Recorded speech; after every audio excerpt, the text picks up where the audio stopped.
This episode of the Fine Homebuilding Podcast is brought to you by Loctite's PL Premium Max. Say no to outdated and rundown. Say yes to projects that last with Loctite's PL Premium Max construction adhesive. Indoor or out, PL Premium Max is our toughest construction adhesive. It can be applied in all weather conditions and bonds to any common building material. Whether you're framing a custom home, upgrading to granite counters, or fixing up your latest flea market find, PL Premium Max is the right adhesive for the job. Say yes to a second chance. Say yes to Loctite. Visit LoctiteProducts.com for more information. Hey, podcast listeners, be sure to check out Fine Homebuilding's e-learning opportunities. We've created a special discount coupon just for you. Learn about sustainable home building, using mini-split heat pumps, insulation, finished carpentry, and more. See all of what's available at courses.finehomebuilding.com and then use the special code podcast20 for a discount on any class. That's podcast20 in all caps. Thanks for listening.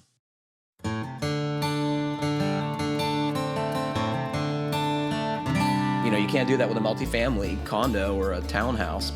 But as you point out, Mike, there's not a lot of space around these little houses, so I don't know if that's an option. I guess you could go up. They're already 2 floors. It would look kind of funny if it make an obelisk.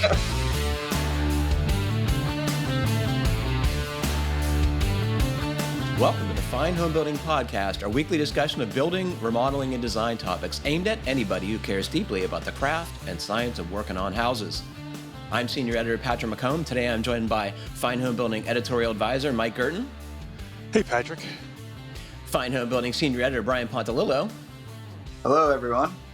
And Senior Producer Jeff Rose. Hi.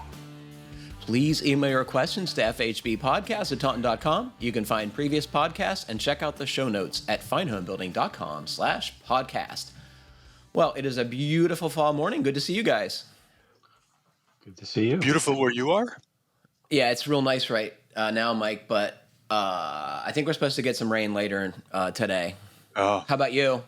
We're packed in with fog. It's pretty cool out because of how the sun filters through the fog. It doesn't have a cloud layer over it, so it's just otherworldly right now.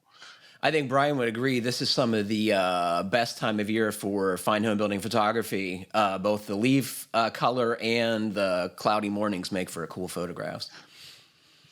Yeah, it's just a great time of year if you're in an area with the 4 seasons. Mike, what have you been doing? I've been in recovery since the last I spoke with you a couple of episodes ago. What happened? Babesiosis. Have you ever heard of it? Never. It's a tick-borne disease that's endemic to the Northeast, like New Jersey North, and also in pockets in Upper Midwest. I've learned a lot about it in the last 3 weeks. So I'm going to interrupt you for a sec. So can we expect that this is because of you were tromping around in the woods trying to do a survey of your building lot, right? Actually, it goes back to May and June. So it's a it's a tick-borne disease that you get, when you get a tick bite. So yeah, if you're outside, you get a tick bite.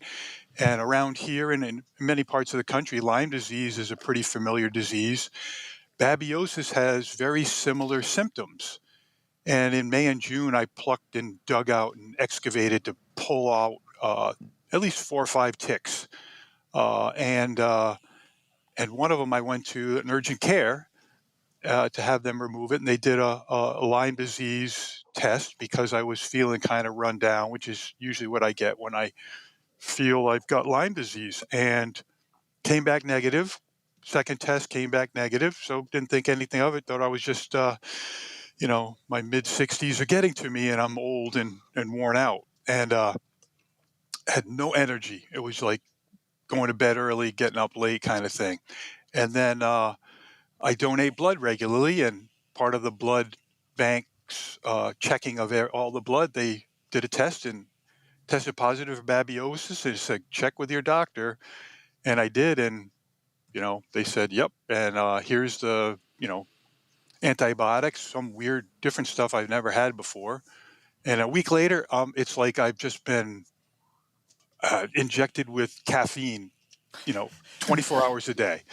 It's like I get back to 6 hours of sleep a night instead of 9, and I can get work done during the day and not worn out. So yeah, it's considered rare in many parts of the country, though it's found everywhere from California to Florida. And I think the only part of the country that doesn't get it is like Nevada.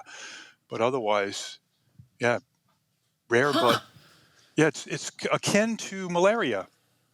It's a little parasite that gets into your red blood cells, so you can see why it would make you run down. I can't decide if this is a PSA for getting tested for babiosis or giving blood or whatever it might be, but I'm glad you're better, and I think you've done a great service to our listeners who probably aren't familiar with this disease. I've never heard of it. How about you guys? Jeff, Brian? I know the name, but that's about all. Again, from donating blood. So Interesting. Yeah. It's one of those things, I think, if for folks that are familiar with Lyme disease, you get a Lyme disease test and you get some symptoms, but it comes back negative. It's like if your doctor isn't checking for babiosis, say, hey, there's a couple other diseases could be, from that tick. So why don't we check those out? Well, I didn't know the specifics about it, Mike, but it seems like more and more over the last couple of summers, I've been hearing about people who have been getting, we all, or anywhere who lives in an area where it's prevalent, we know of Lyme disease, but I've been hearing from more and more people who have other tick-borne illnesses. In fact, when we had my dog this summer had Lyme's disease, and she actually had 2 other tick-borne illnesses at the same time. She tested positive for 3 tick-borne illnesses all at once. And those ticks come right off of dogs onto you. Yeah. I hate those little blood-sucking parasites. They're horrible. Bring back cold winters. Jeff, you've had a exciting home project. Do you want to share with listeners what you've been doing on your place? Well, I talked a little bit about installing the heat pump water heater. So that's been running almost a week now. So that's exciting. Are you taking long hot baths just to take advantage of your 80 gallons of water, hot water capacity? Like every time I turn on the hot water tap, it's like, this is practically free. It's How about you, Brian? What have you been doing? Well, I'm getting ready. I said in the last episode of the podcast that I was on that I'm getting ready to do some interior work this winter. So I'm putting a shop space together. I mean, I've had a shop space, but I've never had a thoughtful shop space. It was just sort of, as soon as there was a place to work in the unfinished side of the basement, I started doing some work down there. And I built a big work table, but beyond that, I've kind of just been moving tools off the work table onto the work table as I needed them. And so I'm setting up or thinking of how to set up a more thoughtful shop space down there now. I want to build a bench for the table saw that puts the top of the saw at the same height as my work table, so I can use it as an outfeed table. And that's sort of the easy thing that I am going to be doing this weekend. The more challenging thing to figure out is where to either locate my miter saw stand or build a more compact or rolling miter saw stand. It's something that, as everyone listening knows, it takes up a lot of space. But you also need a lot of space for the lengths of boards you're going to be cutting. So I'm trying to figure out exactly how to orient that in this shop space, and exactly how I want to either place it or build it. So any ideas? I'm hoping to do it this weekend, so it's going to be a little late for listener ideas, but any ideas that you 3 have, lay them on me. I'm curious, are you doing anything for dust control? Dust collection. Yeah, since it's down in your basement, it's kind of, it's an enclosed space, so you get dust everywhere. Yeah, it's a great question, Mike. And there's some tools that I can use my shop vac. It's not convenient, but I can, if I'm going to be doing a lot of ripping boards, I can use my shop vac to collect the dust from the table saw and that type of thing. But I'm not putting in any kind of permanent, because I think the shop's going to go through one more iteration when I finish these kind of home projects. I think it's going to become more of a hobby shop, and I don't know what that looks like. So I'm not considering putting in like a dust collection system right now. I would like to maybe get one of those power actuated switches. I worked with a carpenter for a while who had one. He had a couple actually. We would set it up on site with, one for the miter saw station and one for the table saw station, and just worked really well. And turn this. For anyone who's listening doesn't know what they are, I don't know the brand names, but basically a switch that turns the shop vac on every time you turn the tool on. And I think that works really nicely. So am I looking to getting one or two of those? I think as far as your miter saw stand, you either need folding supports on either side of the saw that don't take up so much room, or I don't know, those telescopic work supports work pretty good too. And, you can use it for other stuff, which is kind of cool. Yes. The one to buy is from Rigid by all accounts, because it has a top that's more stable, I guess is how I would describe it. It's bigger than the kind of tube-shaped ones that you can get for less money. Tell me what you like, how you like it then. But you can build it how you like it? Yeah. Yeah, well, I like the idea of building one that has some hinges and extensions that fold down. Yeah. Yeah. Take a picture, and we'll share it with the podcast listeners, and they can critique it. I want to talk about a special guest we're planning to have on the podcast, Mark Rosenbaum, who's an engineer who specializes in efficiency, and he worked on your Manual J, right, Brian? No, not mine. Oh. Maybe Ian's? Maybe. Anyway, but he's doing e-learning for Fine Homebuilding and has agreed to be on the podcast to answer questions. So if you all have questions for an energy engineer who specializes in efficiency of residential and commercial buildings, please send them into the podcast email box, and we'll get Mark to answer them on a recording. And looking forward to that. I think it'll be lots of fun. And is his class on carbon issues in home building? Decarbonizing residential buildings, yeah. Yeah.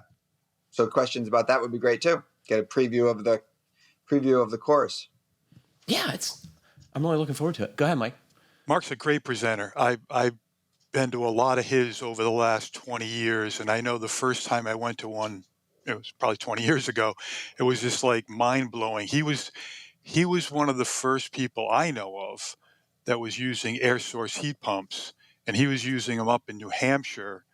I think he was working on a school project at the time when he ran his own little engineering firm, and he was talking. It was like a lunar lander to most of us in the class. It was like, what is this thing? This air source heat? How can that thing work in negative 15 degrees Fahrenheit and still be efficient?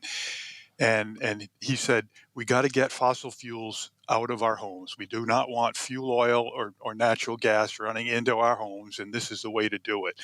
And now you look 20 years later or 18 years later, and you're just like, wow, he was right. He was way ahead of the curve. So I'm sure what he talks about in that e-learning is going to be, for a lot of people, it'll be very informative. It scratches all my itches because of the nerdiness of the data collection he does to diagnose problems and see how stuff is working. And, mechanical systems are amazing now, right? And we haven't caught up with the design with the envelope improvements. And I've watched a couple of his seminars now, and some of these very expensive buildings have problems related to poor climate control, and mold, and all kinds of horrible things happen. So it's fascinating work. Boy. So as always, we heard from some of our listeners in our conversation in the after show about exterior coatings and painting. Mark wrote in, he says, I was surprised no mention of ceramic coating paint I see advertised. And he sent a link to one of these companies that professes to have ceramic microspheres in their coatings that last forever and reflect energy and control mold and all these other things. And he asked our thoughts. Anyone want to share their thoughts about it? You're nodding, Mike. Go ahead. Well, so we hear these pop up every now and then. It's kind of like the radiant barriers you put up in your attic that they're supposed to have an R30 effective, insulation value. But I went to the website of the manufacturer, which is different than the one that Mark sent in. Mark sent in a local area like installer, but I went to the Rhino Shield website, and they have a whole list of like resources or documentation that they claim. They have at least 15 or so different ASTM or NIST or some other, they say it meets this qualification and this property and all these things. But they have none of the downloads that you can actually read what that document is. Like it points out it has 499% elongation. I think it has like an R 7.4 value for now this is a thick paint is basically, they don't call it a paint. It's different than a paint. It's a thick coating with the microspheres. I don't know if it was the same product. My sister-in-law down in Florida had a coating similar to this that sprayed on her exterior. And about 8 or 10 years after it was applied, and again, it may not be the same product, it actually came off in big sheets. Once you got under a corner of it, it was like peeling a rubber coating off of the walls of her exterior. So it had a bonding problem. I don't know if this product has that problem, but I just question if they're not showing their actual reports on their website where you can go and read them. I can say I've got a ASTM 8472D, but it isn't meaningless unless you can read it. Anything that claims NASA technology, I am immediately suspicious of, right? This comes from Scott in Madison, Wisconsin. This is in regard to our discussion of why didn't LP know the color of their pre-finished siding. Scott wrote in, it's possible that LP might not supply the paint code because they simply don't know. When I had LP siding put on my house, the color coat was done by a third party. I got the sense that these places also act as a distributor for the siding contractor. While LP does offer their own color program, the warranty on the third-party coating I bought is far better. 30 years versus the 5 to 15 from LP. Ironically, I did choose the color based on the formula from Sherwin-Williams for the last time I had the house painted, and the color match was spot on, but the sheen was slightly different. The contractor left me a small jug of touch-up paint for my main and trim colors, plus a couple of tubes of color match caulk. I also kept some of the flashing coil stock and a few pieces of lap siding just in case. They offered to leave me whatever I wanted, but I didn't want to store it. They said they keep it in their warehouse for a few years, and then at some point their staff will use up all the old surplus material on their own houses and just paint over it. It will be pretty fun to see one of those houses before the paint goes on. I agree. Have you ever seen, like, in rural areas, outbuildings would have, like, 10 different colors of asphalt roof shingles? I love that. Yeah. Vic asks, when will they start building these in Greenwich? He sent me a newspaper story from the San Antonio Report describing a development of 30 tiny homes. Miami-based home builder Lennar Homes started construction months ago in the Spring Meadow subdivision near Converse, building two styles of detached homes that range from about 350 to 660 square feet, a size that's comparable to a studio apartment. At least 30 are in various stages of construction in Elm Trails. A total of 100 houses will eventually be built. There's two-story homes with one bedroom and 1 or 2 baths, depending on the model, and an open floor plan with a fully equipped kitchen. In the Cooley model, a built-in ladder is used to access the upper-level open space, and in the Henley, a narrow set of stairs leads to a sitting area and bedroom. The houses stand side by side along a street named Elk Cove, 0.2 of a mile long, and 3 smaller streets. The homes are built in lots that measure about 20 feet across, leaving a narrow space between each residence. Building codes in Converse, as in San Antonio, require most new single-family homes to be a minimum of home sites to be a minimum of 60 to 65 feet wide, with some exceptions, but Elm Trails is outside the city limits where lot size is not regulated. San Antonio is the first city where a nationwide home builder has built its small-scale homes, said Brian Barrow, San Antonio Division President for Lennar. We've been working on bringing these homes to market for 2 years, Barron said. We took what we have seen nationally with a growing acceptance of small footprint homes and began researching what it would take to do that across an entire community. What do you guys think of this? Tiny homes for sale by a giant home builder. Crazy. I wonder, the first thing that came to mind for me was I just was curious what at that point, 100 tiny homes, why not build a multifamily building? And maybe and I don't know. I'm asking the question honestly. Like, I don't know, in terms of costs and efficiencies and all that. But is it just simply because of sort of the like ethos of single family homes and people wanting an individual house? Is that what makes these a tenable idea? My guess is they think they can make money doing it, right? Versus, a multifamily. I don't think big companies like this do stuff because they think it's a good idea. I think they do it because they are going to cash in. Mm-hmm. Is it that easy, Brian? Are you asking me if that's the answer? Yeah. Well, I mean, definitely in their thing, if they're a single family home builder, it might be also what they know.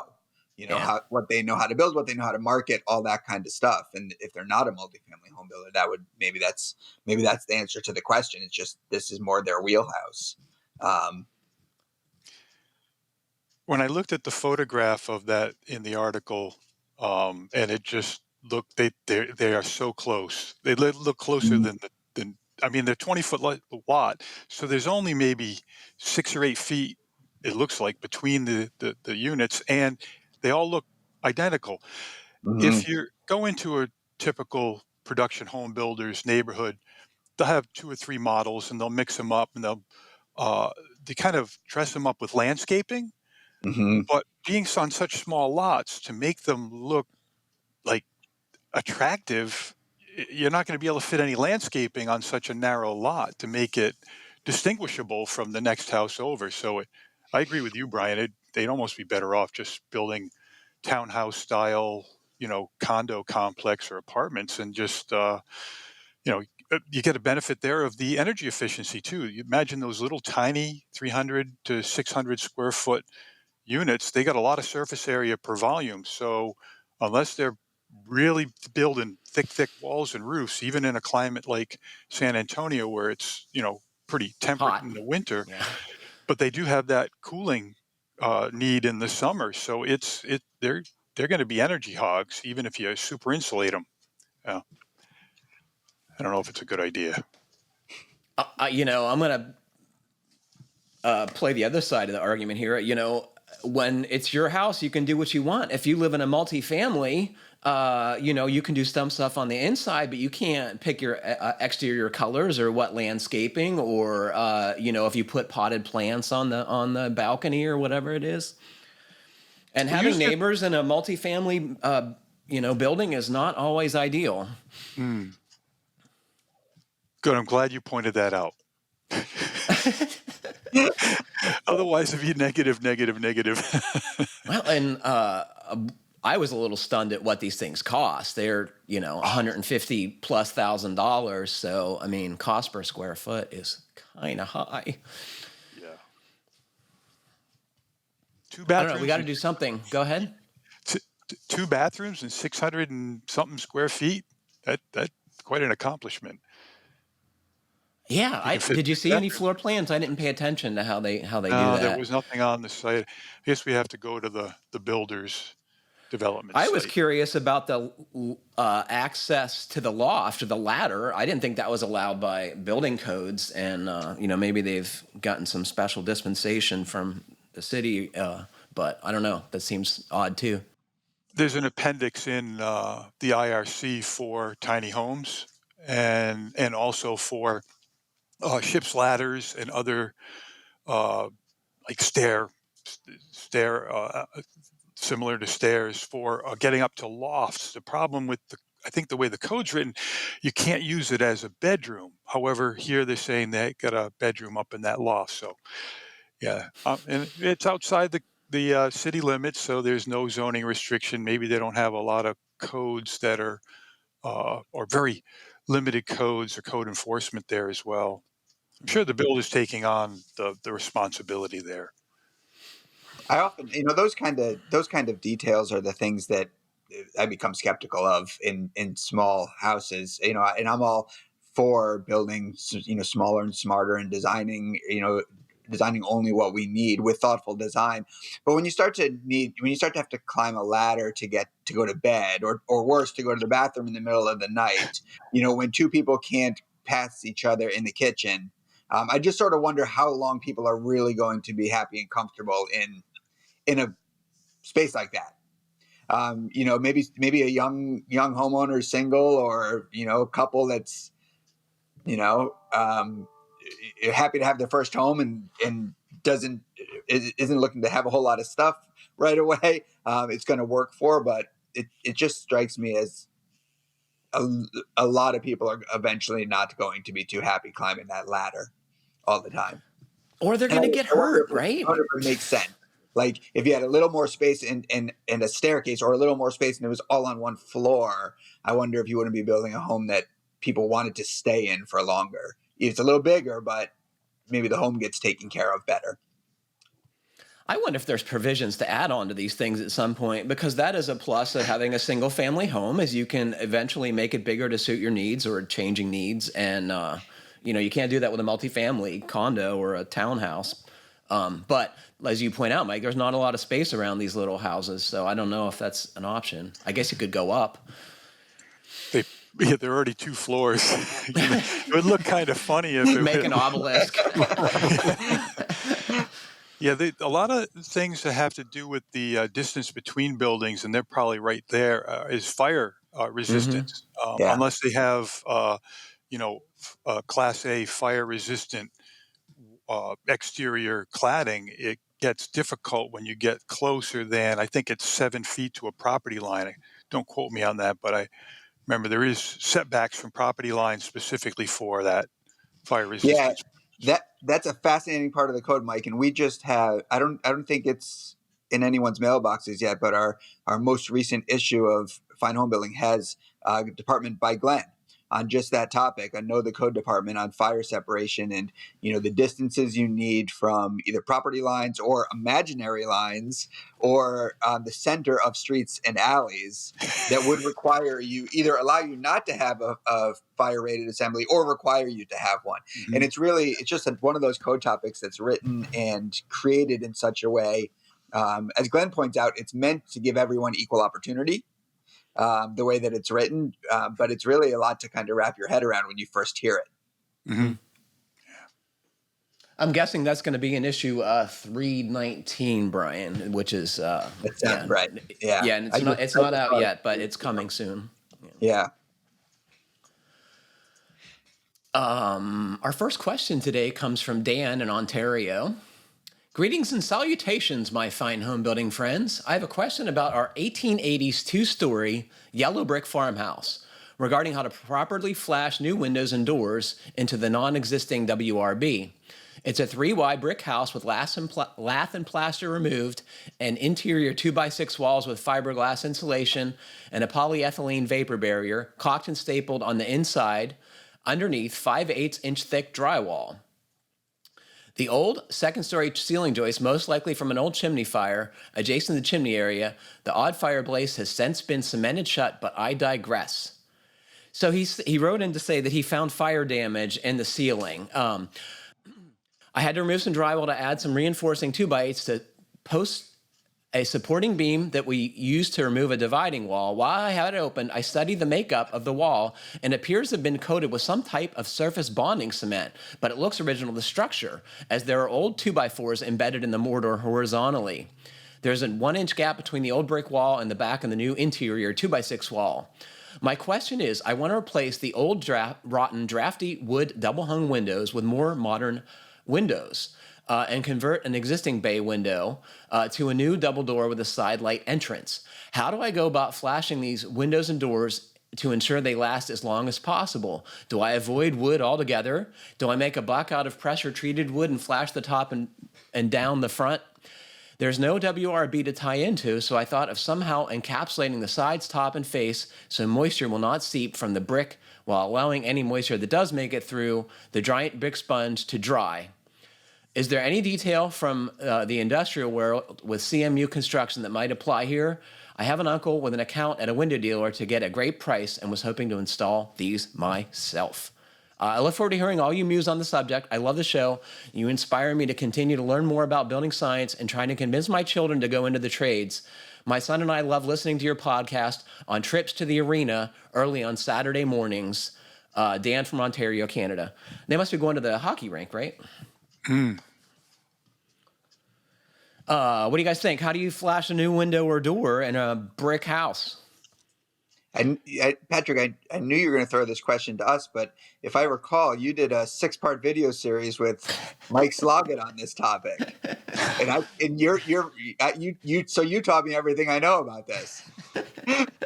Mike Sloggett taught us what we know about this subject, and yeah, it's a great piece, a video print piece to go with, and yeah, honestly, he teaches us better than I could. So, but generally speaking, it's you do your best you can, right, Mike? That's kind of the gist of it. Yep. Everything I know about that, how to deal with brick building, is from that article of Mike's from 11 years ago. Yeah. Yeah. No, and he used a face sealed approach. Essentially, he took out the old windows, insert new windows. I believe they were wood framed windows. Is that correct, Patrick? They were, yeah. Size so they could fit right in. He did a little bit with flashing. Now, his situation was a little different because it was a wood frame wall with veneer brick.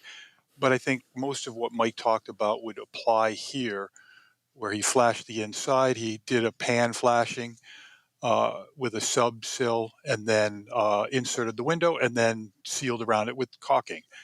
The one thing I'd say to Dan in Ontario is to check and see how because I couldn't tell from the pictures he sent if the current exterior of the brick, they have the course that's sloped, kind of like a sill, to drain the water out.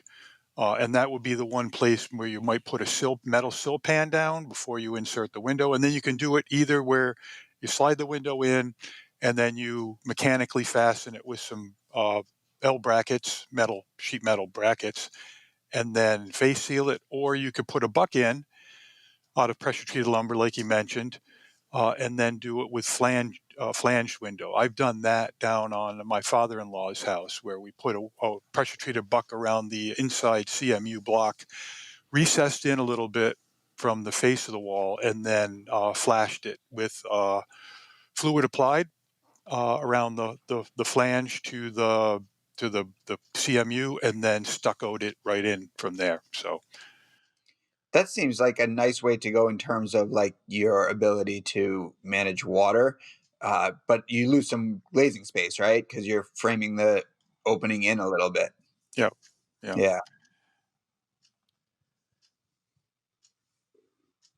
Yeah, so this is a hard thing. You just have to do your best, right? You can't change the way the house is built. So you know, and fortunately, brick is unaffected by water. So if it does get a little wet in there, it's not going to make a big deal. Yeah, and you have a deep wall, right? So you can push the window in a little bit, and it's going to have more protection than a window, right at the sheathing plane, for example, in a stick framed building. So that helps. And looking at the condition from the photographs that Dan sent, the existing windows look pretty worn out. And I would set them at the same plane that the current windows are in. It's going to be in the brick part of the opening and not inside that interior frame 2x6 wall. You want to have that drainage plane at and around that the outside course of brick. Send us some photos, Dan, of your new windows in your beautiful old farmhouse. I love this building. It's really cool looking. Are you going to put the links up for Mike's article, Patrick, in the show notes? Yes, I will. Yeah, and the videos too. So yeah, you can have those. Mike's really good at explaining things. And he's such a nice guy. He is. I've worked Really with him. an I've worked with him for over 20 years at JLC Live, and he's always got a smile on his face, even Yeah. on the most down days. a funny anecdote about that shoot was we were doing this window install in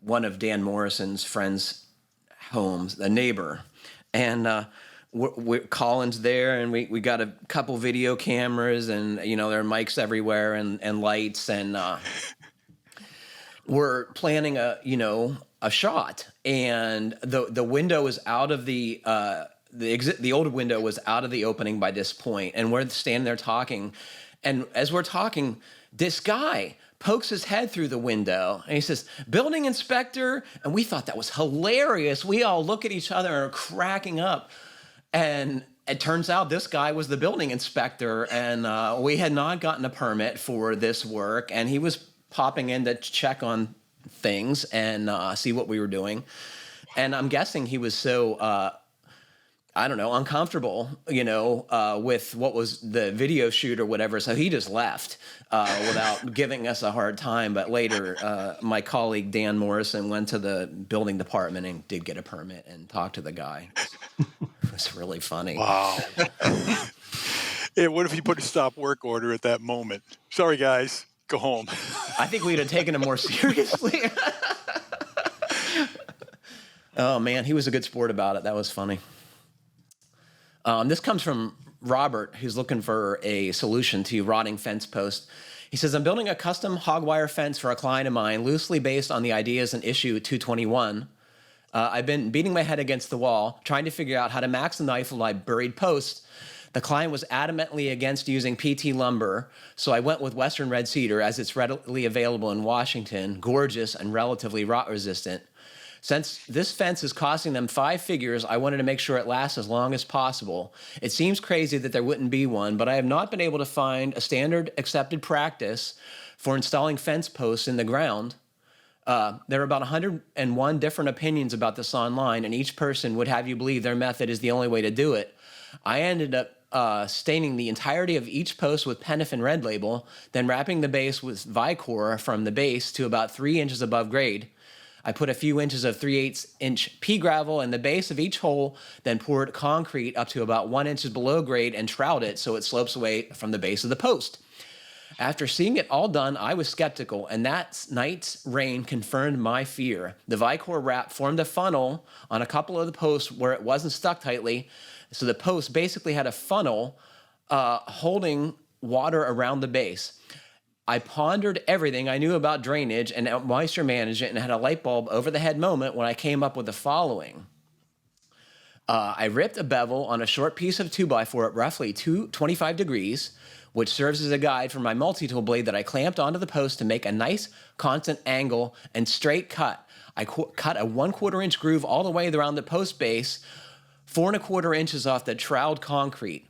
The 2x4 jig that I got the upward cut accurate. Then I cut a piece of 4-inch aluminum coil stock, a couple of inches bigger than half the diameter of the post. I held the coil stock up to the post, eyeballing it so it was centered, and then made 2 marks on the stock that lined up with the outside of the post. I cut a 1/4 inch down on those marks, the same depth as my multi-tool relief cut, and bent those 1/4 inch flaps over with a handbrake. Then I folded each wing 90 degrees and slid the whole piece onto the base with the flaps tucked into the relief cut. Okay, so what he did is he made a flashing for the bottom of the post, right? Led into a kerf that he made with an oscillating multi-tool. I can't be the first person to come up with this. Would love to know if you guys have heard of it before and what you think. What do you guys think?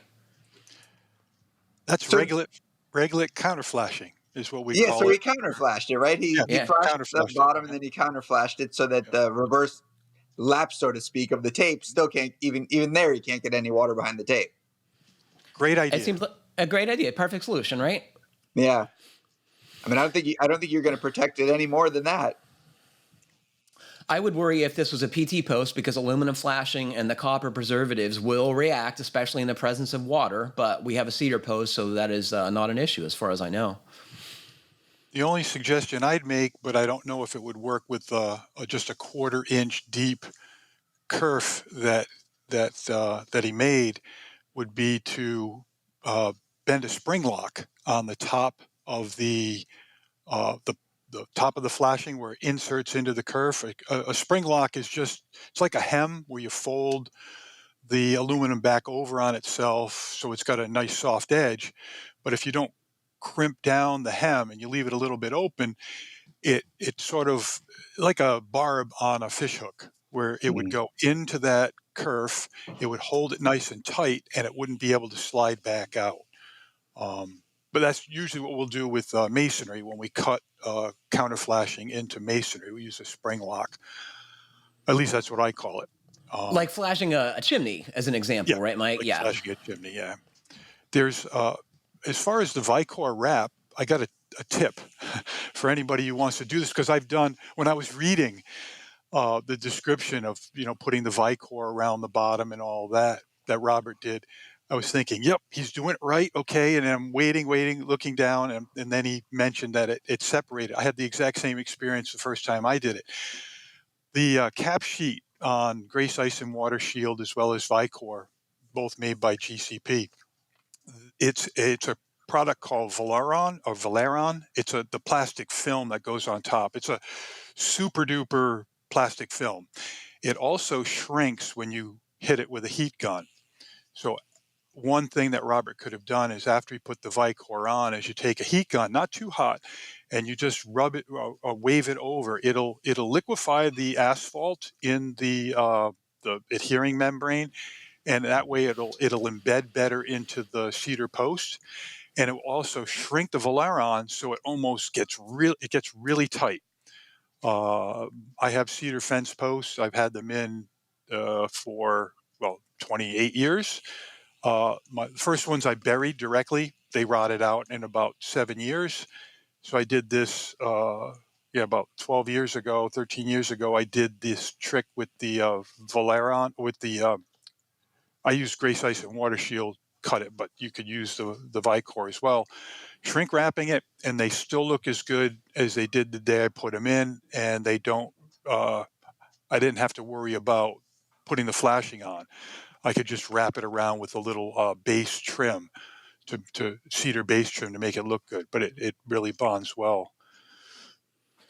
Admittedly, I grew up in Appalachia, but couldn't you just put a zip tie around the top of this Vicor flashing to keep it in contact with the post? Probably would have helped. But the way he trimmed it out with the aluminum flashing, it also ends up covering the Vicor as well, if he goes down a couple of inches with the aluminum. So it gives it a skirt in addition to a counter flashing. It dresses it up so you don't see the Vicor. It looks great. Idea. Yeah, it looks great. And I think it's super cool that he's trying to do right by his customers, because you could just walk away from this and not worry about it, right? Our second question comes from Scott. I'm planning on building a detached garage and want to be able to use the second floor for storage in a small workspace. The floor will be framed with 2x10s and a 3-ply LVL down the center to support the 2x10s. The rafters will also be 2x10s, and the slope is 12-12. The usable floor space is greater than 6 foot between the floor deck and bottom of the rafters. To gain more usable floor space, I'd like to frame a dormer on the front side. It'll add some character and gain some headroom. I'd like to set back the dormer wall 2 feet inwards from the wall of the garage below. This will make the eave look a little more substantial than just a 12-inch soffit projection would look. The engineer I engaged to help me size the joist, beam, and rafters says that I need to install a 16-inch LVL ridge beam, the full 24-foot length of the garage, for the 20-foot wide dormer. Now for the question, is there any way to frame the dormer roof without a ridge beam and instead just use 2x12 ridge board? I've seen lots of Cape-style homes that have dormers framed with 2x10 and 2x12 ridge boards. I'd like to avoid the LVL beam, mainly because I don't know how I'll be able to raise such a large beam about 22 feet in the air and over 12 feet above the second floor. The 3-ply LVL supporting the roof will be 9.5 inches by 24 feet and weigh 150 pounds each. I can slide them up 8 foot high on some pipe scaffold frames I have and block them into position and then screw them together. The 16-inch LVL ridge will weigh about 220 pounds. I'm working alone and don't think I can lift it 12 feet in the air and support it temporarily while I put it in place. I'm hoping you have some ideas on a conventional ridge board and roof rafter framing that will be easier to handle. Thanks for your help, Scott. So Scott wants a dormer and a ridge to support it, right? Isn't that what we're talking about? Mm-hmm. And he doesn't want to post, I'm guessing, in the middle of the span, or otherwise, it wouldn't have to be so deep. 16 inches is a giant LVL. Yeah, it is. And those are kind of floppy when they're just single ply. They're that long, 24 feet. If you set it flat, it would just be a big U shape. Yeah. Yeah. How do we do this? Well, the problem so there are probably hundreds or thousands of these old Cape style homes that were framed this way, either initially or framed conventionally with just a ridge board, either initially or dormers were added, and they work. For hundreds of years it was done, or at least 100 years. But I think nowadays that when you have an engineer that looks at it, they pull out their all of the specs for all of the lumber and the ridge and everything else. And when you think about the weight of all of those rafters at the top of a ridge board, as they want to come down due to gravity, they're going to spread out at the bottom. And because you don't have like the first floor, you've got the joists which are going to resist that thrust. But now when you add the dormer, you don't have like a perfect triangle. It's kind of a triangle part way up on the rafters in the back of the building, which would be the 12 pitch rafters. So you're going to get that thrust action on that dormer. And I think the engineers, when they do the calculations, say, well, we need a ridge beam nowadays. And probably if those same engineers look at old buildings, they say, oh, no, you can't do that. It's going to fall down. But it's worked. It's kind of one of those, it defies engineering logic, but nothing's broken, so there's no need to fix it. But when you're building a new one like this, the engineering shows he needs that beam. Mike, I've seen framing drawings of this where of this situation where the ceiling joists for this space they extend all the way out to the dormer front wall, and they tie all the way back to the rafter on the other side, on the far side of the building. Doesn't that keep that wall from spreading, similar to floor joists or the floor joist wood or rafter ties wood? Yeah, so what that ends up being is, like you say, it's called a rafter tie, but because it's going to be in the mid to upper third of the 12 pitch, the joists of rafters that go from the ridge down to the floor deck, you don't get as much, call it strength or resistance out of it. Mm-hmm. And then you're relying on whatever those fasteners are to hold it up. I'm guessing that between the standard engineering principles that an engineer would look at, plus engineers being conservative minded, that the engineer is just saying, this is going to be a lot safer to make it a ridge beam. And then it also, from Scott's advantage, and we don't know the discussions, but maybe he didn't want to have those ceiling joists above the dormer wall, right, interfering with the usable space up there, and he wanted that full 12 feet up to the ridge. Yeah. That might have been part of the discussion too. But it brings you back to, okay, he's got to put a 16-inch, 24-foot LVL. It sounds like he's working alone. I would check with the engineer and see if like two 9.5-inch LVLs would do it, and they might be a little easier to handle than a 16-inch. And even at the weight of that 16-inch, I've worked with some pretty big LVLs over the years, either muscling them around alone or just with one extra person. I build a couple of A-frames. You sit on the floor deck that are like roughly the height of that ridge. And A-frames are just 4 2x4s with some cross bracing between them, and that way you can prop it and adjust it by spreading the base a little bit or closing it up to match the height of where the ridge would be, so that you can set that board right up there on 2 or 3 of those A-frames. Even though you're using a little bit of lumber, you could use that later on, take it apart, and use it somewhere else. Or you could Yeah. also frame those the end walls and lift those up, and those would have beam Pockets. pockets already set up. Yeah.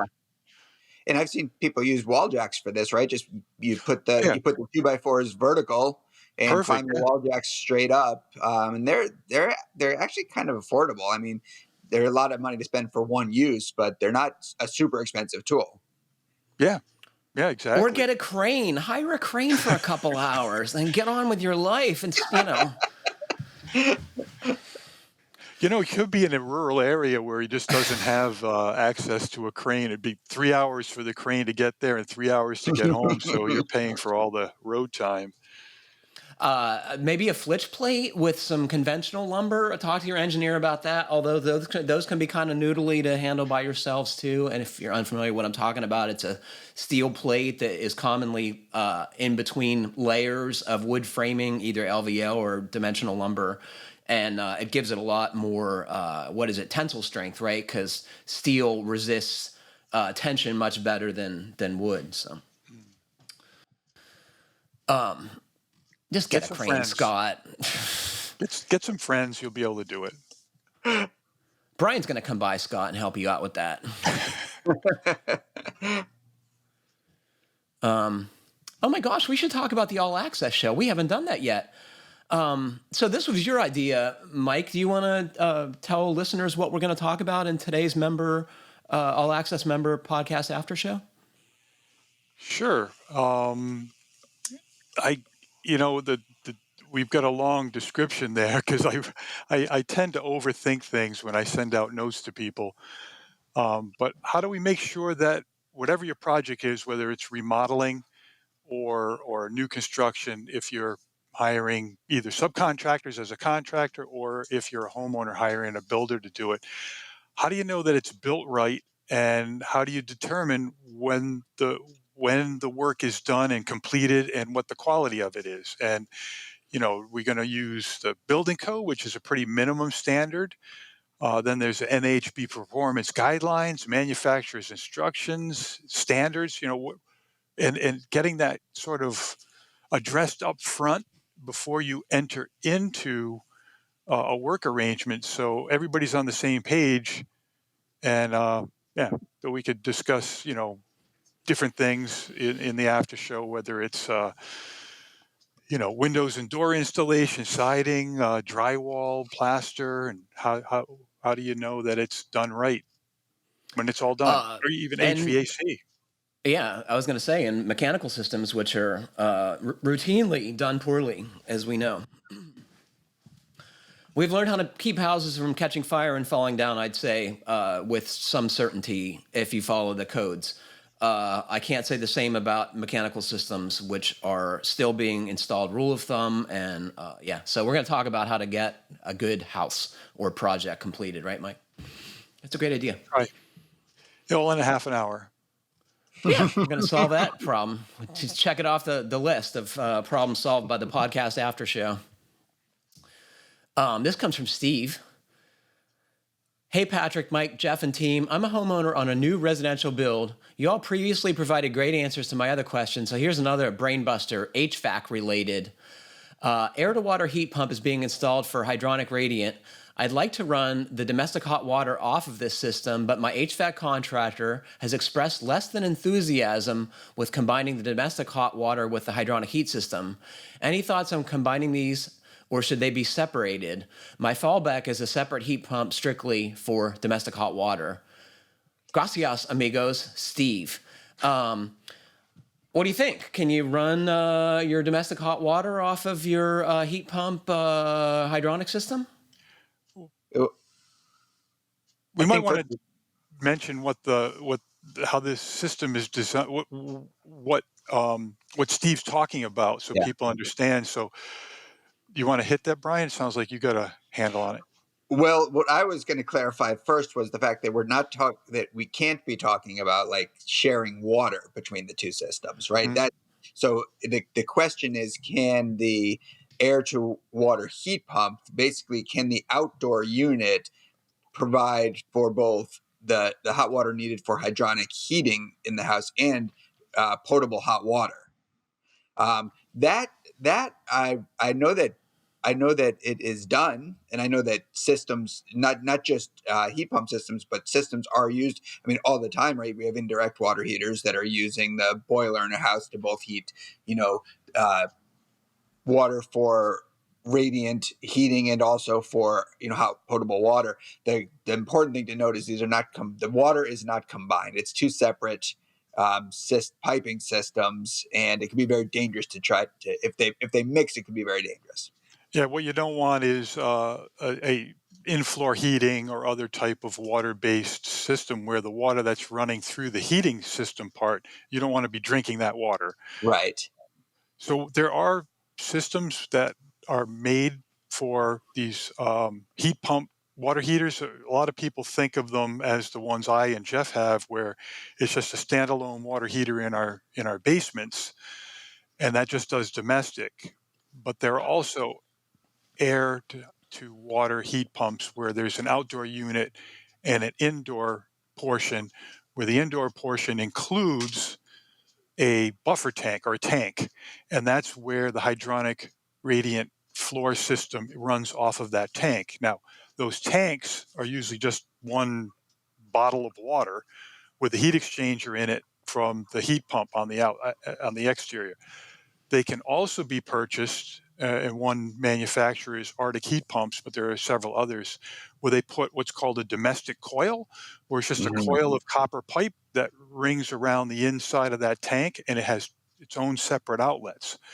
So your domestic water would run through that coil. So cold water comes in the pipe and then on one end, and it goes out the bottom of that tank or off the top of the tank as it's warmed by just bathing itself in that bottle of water, that tank of water, warm water from the heat pump. And that way they keep uh, two separate water systems. The hydronic system runs off of that buffer tank, that bottle of water. Yeah, tank of water. There's people listening to this right now who are saying, I have a system much like this, old school. You would have domestic hot water heated by your oil or gas-fired boiler Yes. with, I forget what the appurtenance is, that is the coil that heats your domestic hot water. But the traditional hit on these systems is that they are very inefficient because you're firing the giant boiler to make hot water. And some of them heat instantaneously and some of them have a storage tank, but it's traditionally been an inefficient system, and people have abandoned them for standalone tanks in many cases because you end up using a lot of fuel to make hot water. Right, Mike? Unless you're running a hydronic heating system with it combined. Mm. In that case, it does work. We used to build, well, I say what we used to do. back in the early days of high performance building, we try to downsize the heating system as much as possible. And there used to be, and could still be, some gas-fired hot water heaters that had a coil inside of them for your heating system. So it would be kind of like the flip of this. And so the gas burner would heat up the bottle of water, which would supply your domestic use. And then there would be a coil inside of that would run the hydronic heating system. And on a very efficient house, it would work. As I recall, the Marathon resistance tanks, which were plastic and pretty expensive and well insulated, by all accounts, had taps for heating applications built into them, as I recall, right? You know, one of the interesting things about this question is that, first of all, this is the air to water heating is, relatively, new to the U.S. And I had moderated a forum on heat pumps with a bunch of engineers this past winter, and as a parting question, I asked them all, what is the future of heat pumps, and all of them answered the same. It's air to water, and for a few different reasons. One, but mostly having to do with the refrigerants in heat pumps, the fact that they leak. Right, heat pump systems tend to leak. Even the best of them, over time, they slowly leak refrigerants. And 410A, which is the common refrigerant used right now, is harmful greenhouse gas that is likely to be phased out. I've heard from some people it's likely to be phased out very soon. And so these systems are the air to water systems. For one thing, they can use more benign refrigerants, but also they're like a closed system where the refrigerant is. So there's not a lot of connections and not the same potential for leaks. So in the field, the installers are not messing with the refrigerant lines and charging systems and so on. It's all made at the factory, just like a refrigerator is, or a dehumidifier. I was going to point out too that water, a fluid, can hold more heat or cool than air. So you can have much smaller pipes, which might seem obvious that radiant tubing is only 3/4 of an inch versus your duct, which might be 8 by 10 or 8 by 12 inches in size. So it makes it easier to run heating and cooling than it is with ductwork. So that's a plus. Wait a minute. So the air to water heat pumps, we can use them for cooling? Yeah. How does that work? You make cold water. Really? Yeah. So you get a tank of cold water? Huh. Mike, I don't know how this works, but routinely, I hear of like 5 times, engineers designing cooling systems with loops of cold water. Yeah. So in the case of Steve here, that wouldn't be a viable option because he doesn't want colder water coming out of his hot water tap in the summertime when he's running his air to water heat pump.